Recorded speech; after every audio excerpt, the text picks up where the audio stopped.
Hello everybody, it's the Historical Gamer once again, and today I'm going to return to a game that really was on my channel quite a bit for about a year and a half or so, and that's Ultimate General Civil War. Ultimate General Civil War is a Civil War real-time sort of tactics strategy game, which allows you to play as either the Union or the Confederates in various battles. There's sort of a grand campaign piece, but then there's also custom battles and sort of historical battles. Today we're going to be playing the Battle of Devil's Den, which is a piece of the Battle of Gettysburg. 155 years ago today was July 2nd, the second day of the Battle of Gettysburg. And in today's video, we're going to be doing the fight on the Union left flank at Gettysburg on July 2nd, 1863, where General Longstreet's Corps and General Hill's Corps attacked Union positions in and around the Devil's Den, the wheat field, the peach orchard, Little Round Top, and eventually Cemetery Ridge. Our objective obviously will be to overrun the Federal positions, turn the Federal lines, and knock them off of their positions, thus winning the Battle of Gettysburg. But we'll see how that all plays out in this video. Now, in this game, we're going to be playing as the Confederacy, and I'm going to be talking a little bit about General Meade, just some sort of rambling thoughts about General Meade, as well as a little bit, a very little bit about General Longstreet. Again, this is sort of, I'm not returning full board Ultimate General. This is more or less a video just because today is the anniversary of the Battle of Gettysburg, and I figured it would make sense to talk a little bit about Gettysburg if we're indeed going to be, we might as well play a Civil War game and talk a little bit about Gettysburg on the anniversary of the second day of the battle. I will also probably post a video about Pickett's Charge tomorrow on July 3rd, and I plan to use a Scourge of War Gettysburg, sort of an older, more groggy, a little bit less pretty game that looks at the Battle of Gettysburg from a very detailed military simulation type of a perspective and has some jaw-dropping scale to it. But that will be for tomorrow's video. For today's video, we're taking a look at Ultimate General Civil War, which is made by Game Labs and came out a little over a year ago. And yeah, so that's, I guess, all the preparatory to it. I'm going to go ahead and jump out. This was taken from a live stream from just yesterday. So I'm going to go ahead and jump out, turn it over to my live streamy self, and hope you guys enjoy. The rest of our forces will pin the defenders of Culp's Hill, while the Union left flank is getting attacked.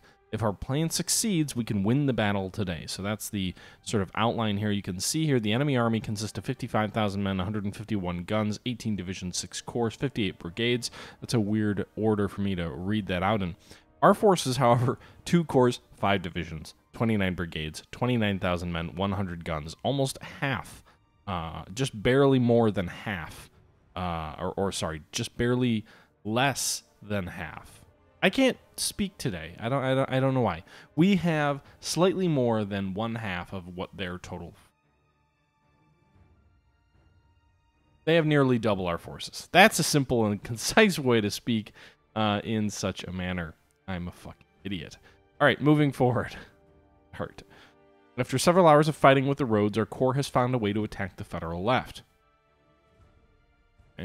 We expect little resistance on the Emmetsburg Road near this peach orchard, so a flanking attack should be an easy task. Little do you know, General Sickles has moved his corps forward without orders. The enemy most probably has his forces along Cemetery Ridge. If we secure the ridges, we can claim victory today. It looks like we'll encircle the Union Army, as we'll encircle. Okay, so we've got forces up here in the north that apparently they're all under our command initially, or at least the northern forces are. A majority of the southern forces are as well, if not the whole thing. We're going to see if we can roll up around the Federal flank. That means moving these guys up across these... Wait, Anderson, you're going to move across open ground as much as you can. Same for all of these troops, really. You can hear that the musketry has begun. Or the artillery has begun, I guess. Alright, the enemy's gonna be... Hurry up, the Federals may reinforce the position. I'm not gonna run halfway across the map. That's just not gonna happen. Right, Longstreet, why don't you stop here and don't get too far ahead of yourself. All these skirmishers are gonna go here and here. It's like some of Howard's divisions coming up.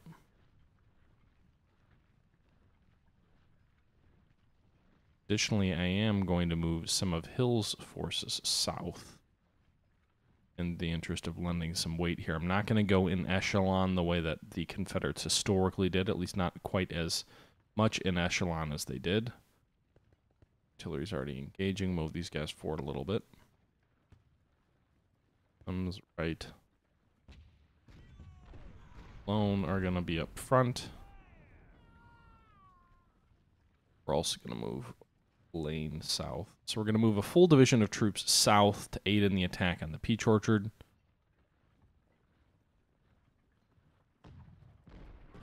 Guns are going to move here into these defensive positions for the guns.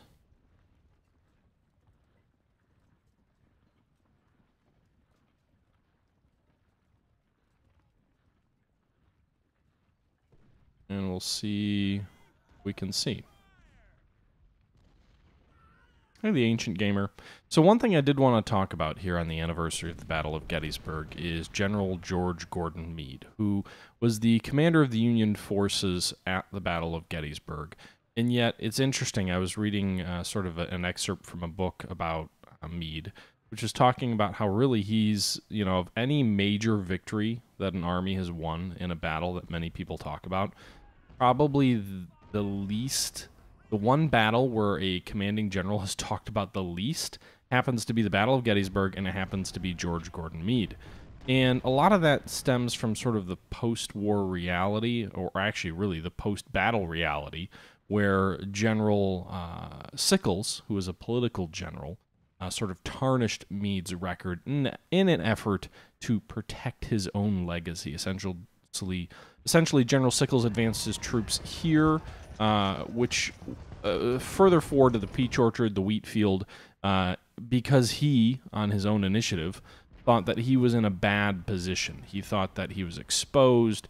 He thought that, he couldn't cover the ground that Meade had ordered him to, and so he ordered his troops forward without orders. That led his troops into a horribly exposed position, which got them actually absolutely torn to shreds by Longstreet's corps as it attacked and nearly resulted in the defeat of the Union Army on the 2nd of July of 1862. And so Sickles, rather than accept responsibility for his own actions, as so many others do, he failed to accept responsibility for his own actions, and he tried to blame others for his failures, principally Meade. Essentially, he tried to paint his advance as blunting the Confederate attack and thus saving the Union Army. It's generally agreed that, he did not save anything. He nearly led to the defeat of the Union Army by his actions. But nonetheless, this is sort of how he portrayed himself. And the end result was that Meade was sort of forgotten as a general at the Battle of Gettysburg. He was often overlooked. Hancock got a lot of the glory from the Union point of view.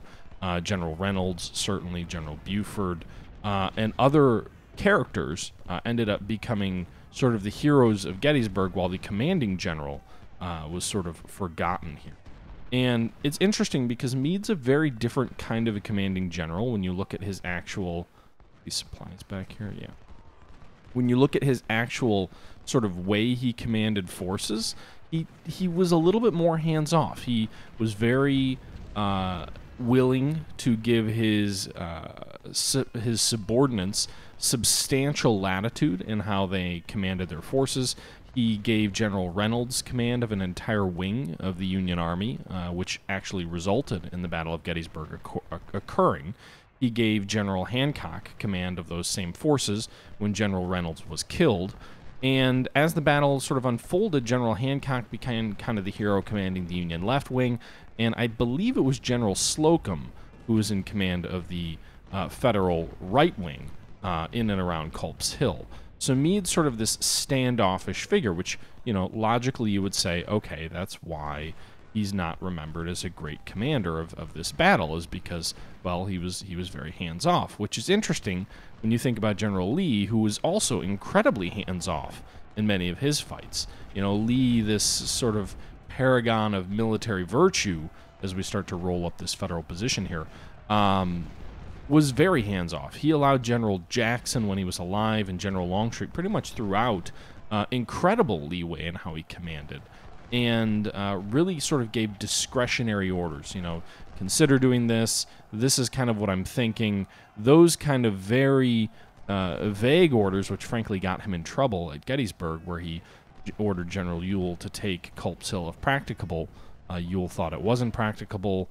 There was sort of a desire from Ewell to get more specific orders, and the rest was history. But nonetheless, General Lee gets a lot of credit for that.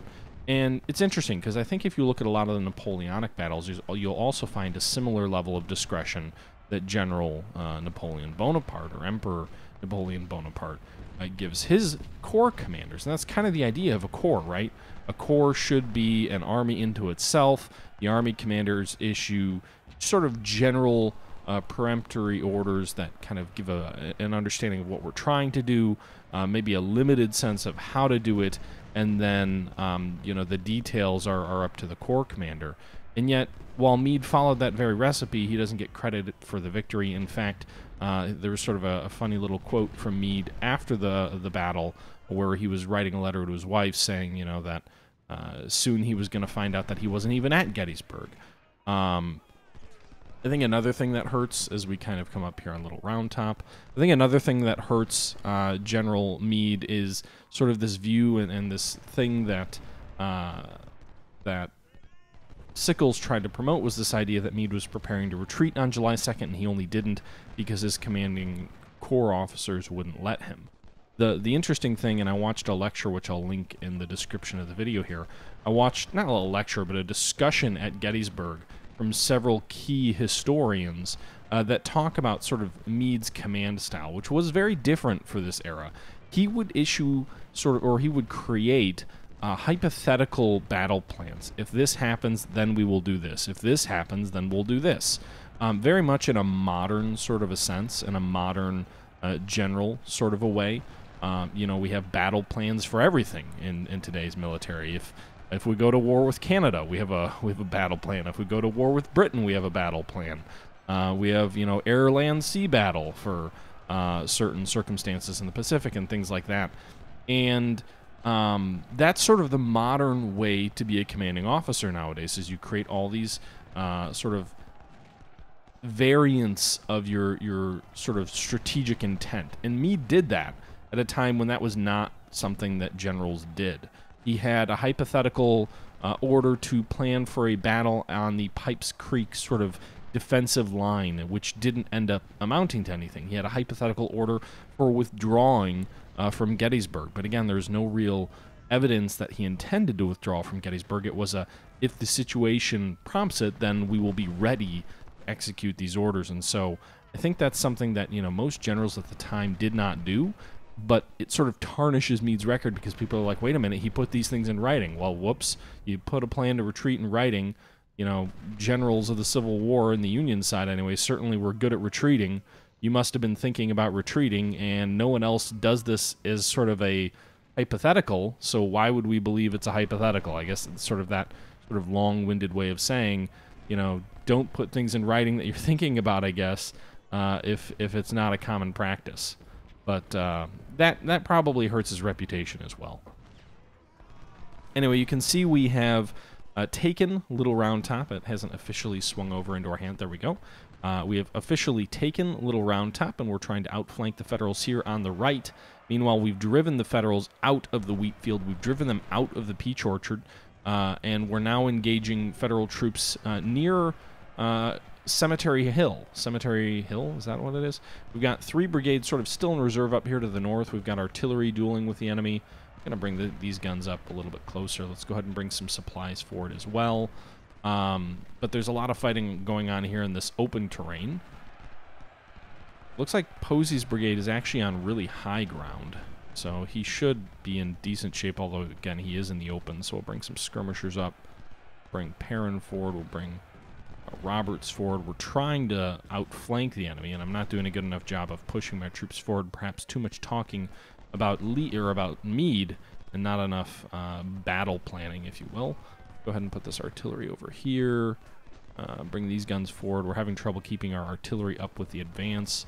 Got supplies up on Big Round Top, which is this hill to the south.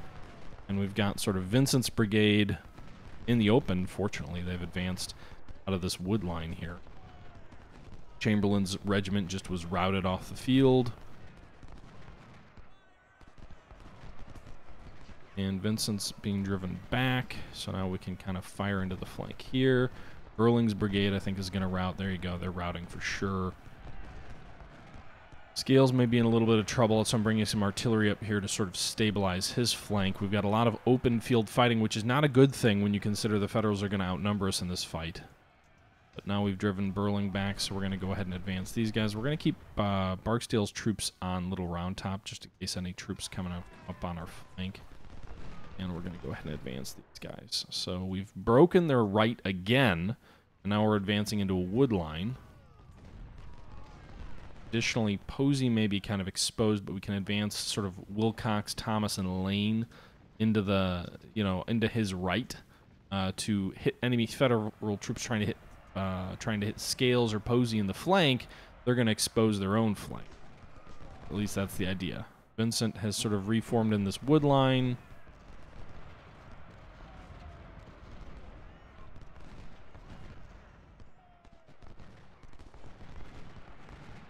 Car's charging, but as soon as he gets into ambush with Perrin, he's going to be in some trouble. Now, they are going to be in some good cover here, but we're going to have multiple regiments firing into Carr as he tries to melee with Perrin. 2 more Federal regiments have been routed from the field. You can see they don't have a flag, so they're running, so that they're done there. Carr's been driven back. Webb exposed his flank to Posey, trying to get at Thomas. Barnes moves to defend Little Round Top. Where's Barnes coming from? I guess that's the question. Alright, we're going to leave Barksdale back here to protect our rear, because that could result in Tilton's brigade here coming in on, or Barnes coming in here on Benning's flank. The good thing is now that Vincent's retreating, we can just turn some troops here to face the oncoming division, and they'll have sort of wooded cover. So they'll sort of refuse their kind of about face, if you will. Meanwhile, Vincent's retreating, so we'll keep advancing up the line here. Got to get up to Cemetery Ridge. We've broken their right, but we've got to be able to take advantage of it simultaneously while trying to defend Little Round Top. So Benning, stop worrying about Vincent. Kershaw's going to keep up the advance.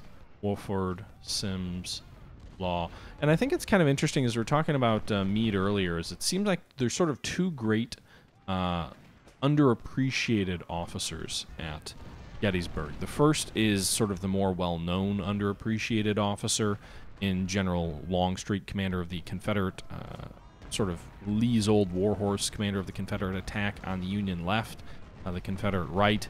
He gets criticized for taking too long on July 2nd, so that so much of the day passes that more Federal reinforcements are in position and they're not able to attack sort of Little Round Top unopposed, as some have claimed could have occurred, or maybe the Confederates could have won on July 2nd if Longstreet had moved quicker. He certainly moved slow, but when he did attack, his troops attacked incredibly effectively. Granted, you consider the source, but Longstreet has sort of this famous quote of July 2nd's fighting as the finest 3 hours of fighting any soldiers had ever done, referring to his soldiers on attacking the Union left. Ayers' division is reinforcing the left as well. God damn it. Barksdale's up on this Little Round Top. We've also got some skirmishers over here. Bring some supplies up to reinforce these guys. I'm going to bring Cabell's battery up. We have troops in the rear back here. Thomas was routed, so he did pull back. Longstreet right over here to provide some moral support. I'm going to bring Lang and Mahone forward as well. I kind of was holding them back for the eventual assault on Cemetery Hill itself, but we've kind of already gotten into that sort of area. We've taken southern Cemetery Ridge, or at least that's what the game is saying. Certainly feel like it, but the game is saying we've done it. We're going to pull Lane's brigade back, actually, for this wood line here. See here, 2 federal brigades under Sykes' corps, the 5th Corps, coming up here. Reinforced Little Round Top. Well, it's already fallen, but that does land them right squarely on our flank. You can see all these dead Union bodies here, just caught in a bit of a cul-de-sac of flame and fury. Ooh, a cul-de-sac of flame and fury, that would be a good name for a book or something. All right, so all of our artillery back here is firing into the federal lines. Our supply wagon, I think these guys have supply now. They do, so let's pull this back to this artillery. General Ambrose Wright is wounded, so let's keep Kershaw and Wolford and Semmes advancing. Law, Perrin, Roberts.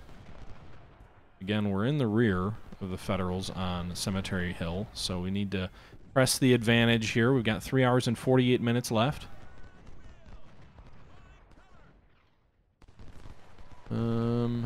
Benning and Anderson, I think, are doing okay. I think that might be... Oh, no, they're not outranged. Okay, good. So we've got 2 brigades in really good defensive terrain. The Federals will have to advance across open ground against a battery and a lone division on a Little Round Top. We're moving some supplies back to reinforce our guns here that are supporting our advance. Crawford's division has been spotted as he's moving to attack. Hopefully not another division coming in on Little Round Top. Perhaps Thomas is going to pull back this way. We'll bring him. He's going to take a while to get there, but he's been battered pretty badly.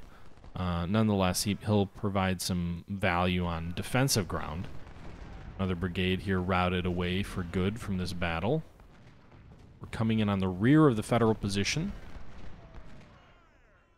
Brewster and Malone are hitting Brewster, or Lang and Malone are hitting Brewster, who's coming across the open, kind of in the cemetery, or in the Pickett's charge realm, to try and flank Wilson, or is that Wright? Wright, over there, but he's driven back, taking heavy loss. We're going to move this artillery up. It's been providing some support, 390 casualties, long-range work, but it's going to be ordered forward a little bit.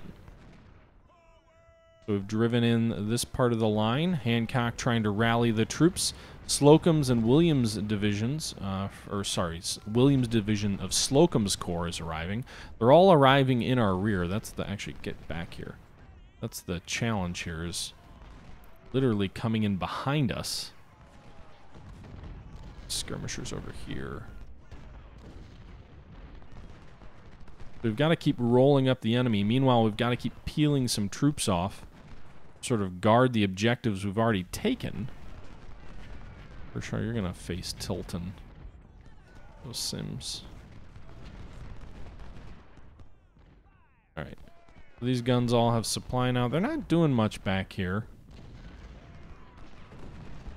Get one of these guns in here. Let's actually move these guns toward this objective. We don't have enough infantry here, but hopefully we can stop them. You can see some of Slocum's troops just ran into Kershaw's brigade, which just drove Tilton back. We're pulling some skirmishers back that way also. We've got to kind of keep the pressure on their front as well. These troops are getting knocked out of their entrenchments by being hit from behind, but the one thing is they can just turn around and shoot at us if we don't have troops sort of hitting them in the front, which we now can hit them sort of on 3 sides, front, flank, and rear.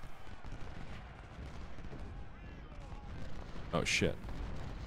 Rams Brigade. Do we have any other troops over there? No.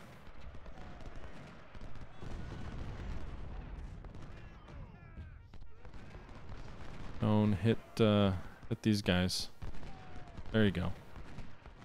So our flank is in a little bit of danger over there.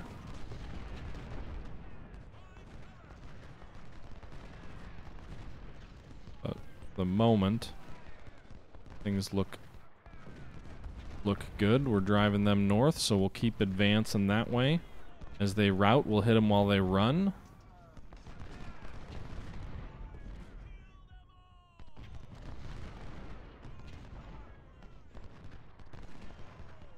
Sims is kind of guarding the flank. They do have a brigade moving up on Barksdale, looks like. These guys are trying to climb the front. Little round top. That was probably a mistake. It's too steep.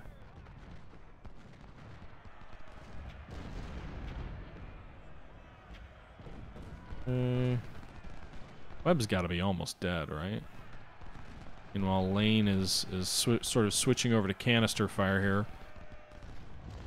Alright, so Webb's brigade's dead, so now Mahone can turn to hit Graham in the flank as long as that artillery holds. Meanwhile, we have taken Cemetery Ridge, so this would be a victory if we can just hang on.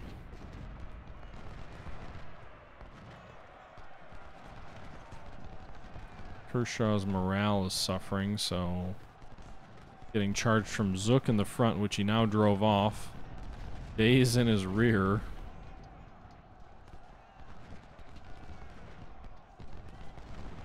Alright, another brigade here running for good. Sort of peel off. John Lane is killed. Man, this artillery's hanging in there.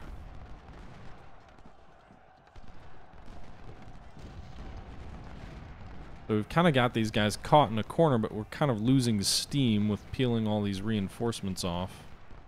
Peeling all these troops off to deal with these reinforcements. This little round top, I think, is somewhat secure, mostly with skirmishers. 2 brigades of infantry should be good enough. This sort of clump of trees is linking our line with Southern Cemetery Hill, which is probably the least well guarded. See there, Day's brigade. Alright, so this is deal with some issues here.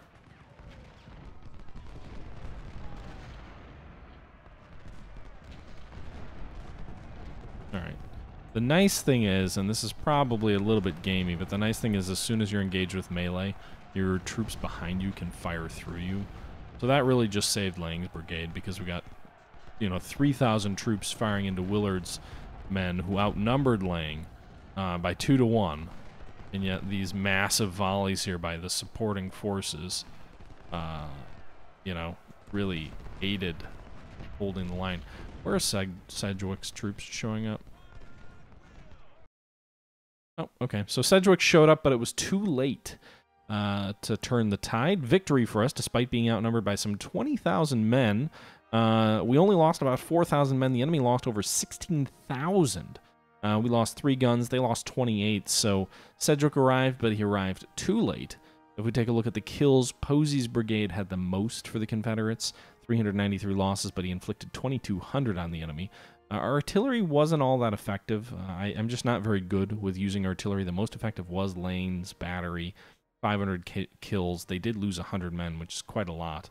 Then you've got some of the Union brigades up there, but all of them lost far more than they gave. 1,500 lost against 380 given. 1,500 lost versus 391 given. Trobaron's forces lost or inflicted 416, but lost 1,100. None of these Union brigades fared well. The one Union brigade that did well, kill-death ratio-wise, is their artillery. Go figure. Alexander's brigade, 196 to 6. So overall, you can see here down at the bottom is all of the blue, although a bunch of these brigades just showed up at the very end, which this is an interesting or weird scenario where I feel like the 6th Corps always shows up at the end of the battle and it's already too late. I don't know if maybe it's different, like if the Confederates have longer to attack if they haven't taken all those objectives right away. But in any event, victory for us. And, you know, the Union position swept away on July 2nd, 1863. Obviously not what happened 155 years ago. Rough go for the Union forces, though. So there you have it.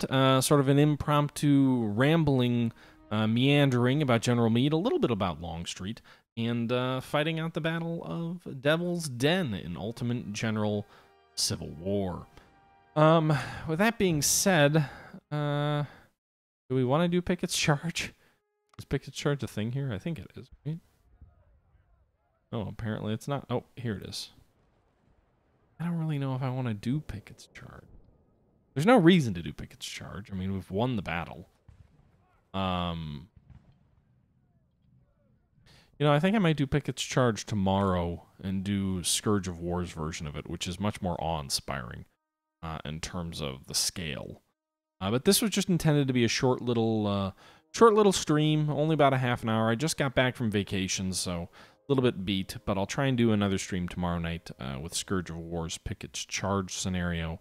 But until then, guys, I appreciate you tuning in for even just a little while. And until next time, this is the Historical Gamer saying thank you for watching, and I'm out.